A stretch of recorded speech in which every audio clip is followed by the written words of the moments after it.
Tired of the sun and want to live underground? Welcome to my cave base. Despite not being in the wide open spaces, it is actually quite roomy and well lit thanks to this particular material. This home is buildable from the early game, so if you are interested in skipping the game's starting location for plopping down your first home, grab a suitcase and come move down here. After watching this video, you'll know exactly how to build your own cave dwelling, whether it is in this cave or another one. Welcome, Flameborn. This is Eerie Night of the Pseudo Posse, and we're back in Enshrouded, this time in the dark, cold, damp confines of one of its many cave systems. Why choose to settle here? Because we can make it quite cozy and freaking cool, which is more than enough reason for me to establish a home right here. So first question, where is here? Whether you decide to join me in this particular cave or another one, you will ultimately need to come to this location to get the required building material. I just figured it would be more convenient to build right where the material can be mined. Convenient, right? Off in the distance, you can see the ancient spire and Braylon Bridge. Bringing up the map, note the location I am currently standing to the west of the bridge, and from this location, run towards the cave entrance in the southwest, and there you'll be.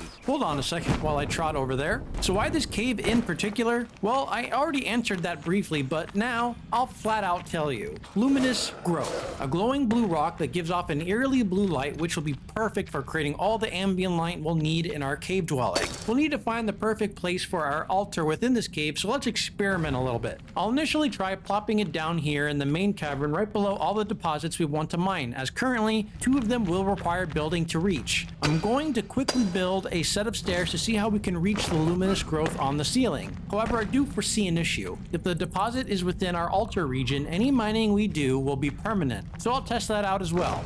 I'm going to mine a bunch of it to make it visually different from the original formation. If we proceed to exit to the main menu and load back in, looking up reveals that the deposit we mined did not reset, which is what I expected. Let's remove our altar and run toward the entrance to place a new altar a bit further away. Maybe like somewhere around here-ish? Examining the border of our altar back in the deposit room doesn't look like the right placing. We want the deposits to be outside of the altar range, which it is, but it needs to be close enough for us to build near it to mine, while being out of range. A delicate balance. The ground deposit is easily reachable, but it would be nice to access at least 2/3 of the deposits. We'll skip ahead and show you all the final placement in the main cavern, right about at the top of the incline in the first cavern. And looking at the border of our altar, we can see we are much closer to one of the ceiling deposits, and just nudging up against the ground deposit. Excellent, let's get to work. I'm going to plop down some 4-meter stairs here, extend it higher. Not exactly a ton of space to try and reach the deposit, but we'll make do. This is about as close as I can make it, which does actually allow us to mine the deposit, so yay!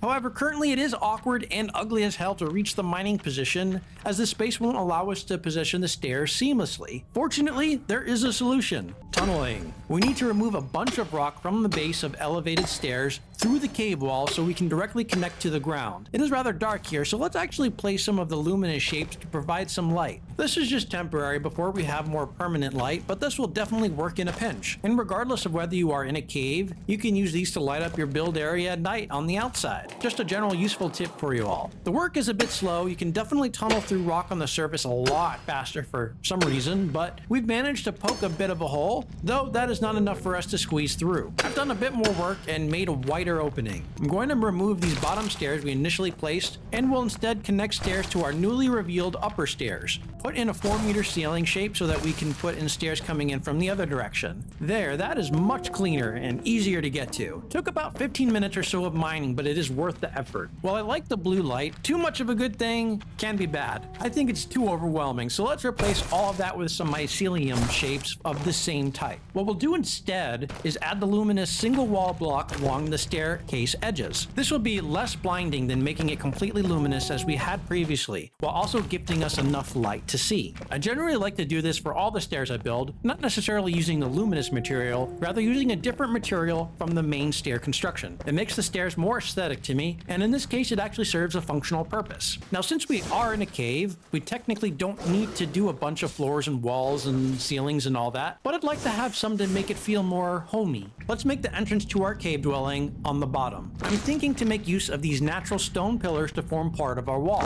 I will fill this entire region with the 4-meter foundation, and in case you didn't know, Enshrouded won't waste materials when you overlap an existing user-made structure. So you can overlap the existing floor you just put down and not waste anything. Again, I'll use a bit of temporary lighting provided by the luminescent block to better see the gaps we need to fill. Instead of the dirt stone incline up to our altar, I want to put in some stairs and kind of blend it all together. Maybe have some overlap of the natural cave in mycelium stairs. If we want to place any lower stairs, we're going to need to remove some material here with our pickaxe, but I'll make that decision a little later. Instead, let's start to put up some walls at the front of our home. I'll use shroud wood for the walls to juxtapose that with all of the stone in here. The door will be right in front of the stairs we just placed. Let's get a window on the other side of the natural stone pillar, and for now, I am unsure of the window placement I'll ultimately want, so I'll just put up some 4-meter wide walls all around and carve out the windows later. For our bottom floor, I want to add some pizzazz. Something to really greet you as you enter the door. Let's remove a single stone piece in a diagonal pattern and replace with the luminescent block.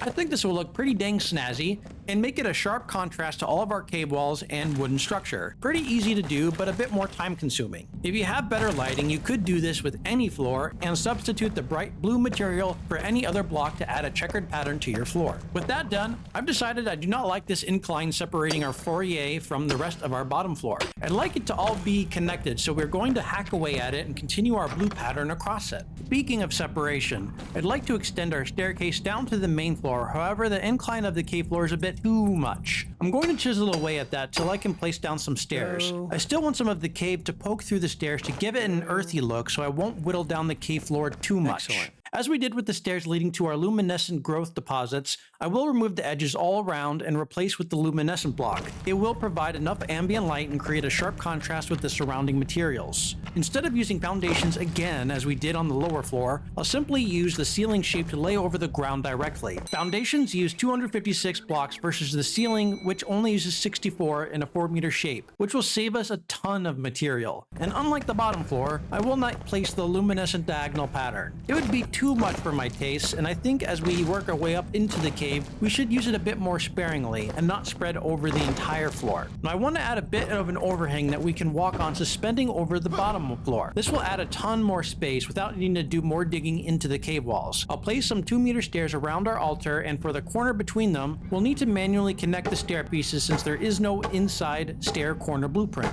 Simply extend each step from both stairs till they meet in the corner. Bam, boom, done. From there, I'll add some 4-meter ceiling shapes to make ourselves a little platform. Our platform won't be complete without a railing, so I'll stack rough stones 3 blocks high with a 7-block gap in between. The horizontal part of the railing is, you guessed it, more luminescent block. We'll follow that around the perimeter of our deck. For the stairs leading up to the deck, I am going to replace the edges again, but this time using mycelium. Plot twist. No particular reason other than I already have enough lighting and want to use a different material. I've thought about it a bit more, and I want to extend our upper deck to create even more space. There's a ton of space locked behind the thick cave walls, and digging through would definitely open it up more. But I'd wait till you have a better pickaxe to do that, and instead just continue building within the open cavern and utilize the airspace. Like we did previously, I'll extend the deck outward from this position under the stairs, and the idea would be to connect it to the existing deck. Since I need to place another level of wall anyway, I'll go place another piece just so I know where the boundary is located. And actually, we can use it as a half wall for our deck. For our little staircase, I'm going to connect it to the main platform by just placing some single wall shapes.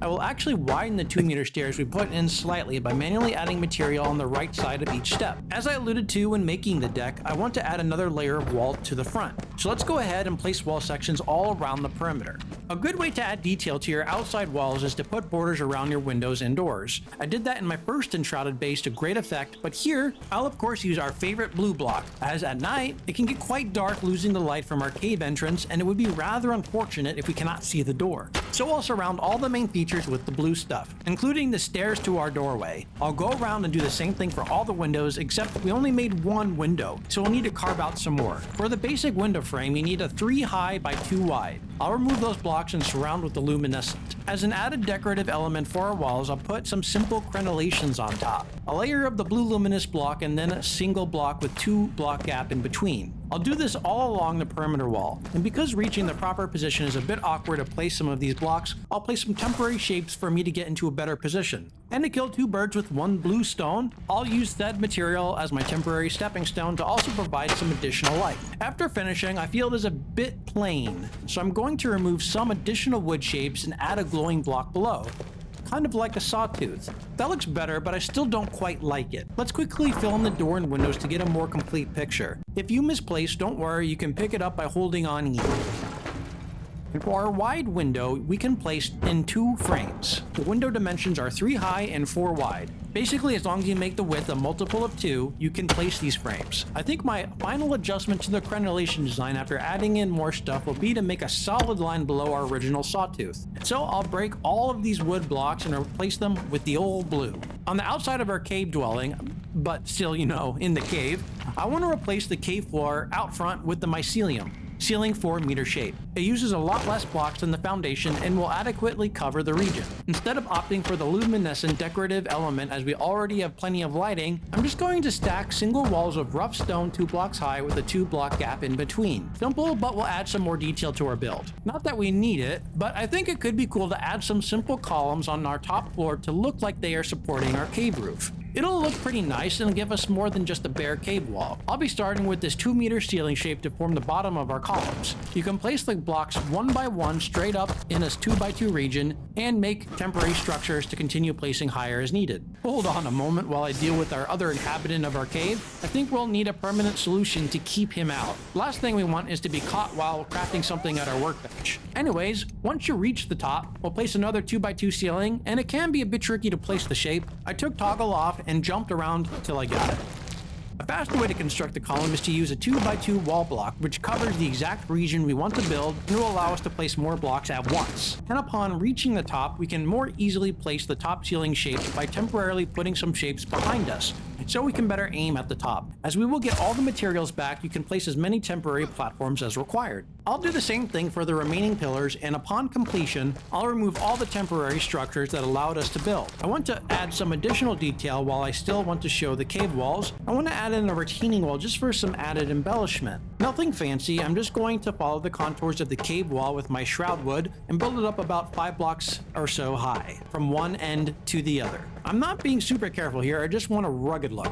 I'd also like to make a quicker way to reach the ground deposit higher in the back part of the cave. Fortunately, we have plenty of space to add some stairs all the way up. And as we did with the first set of stairs, I will line them with the luminescent block around the perimeter. Since enemies respawn after logging back in, we need to deal with our unfriendly guest. I'll just add some simple walls with a door frame so I can enter and exit as needed. Where we have a gap, I can use the 2-meter narrow wall to fill it in. And to continue our motif, I'll add a row of luminescent single wall blocks and top it with a more shroud wood. Ultimately, I did decide to dig a bit into our first floor to create a little nook in which we can place our cozy bed, away from all the hustle and bustle. Again, when digging through solid stone, it is a bit tedious, though fortunately, we don't need to dig too far inside. I'm going to keep the cave walls uncovered as I want a natural look for our sleeping quarters. What you do from here is your choice. You can place your tradespeople, crafting, storage wherever you like. There's plenty of space to fit them as you need. Now, it should be mentioned that if you upgrade your altar, you will spread the range and thus cover the luminous growth deposits.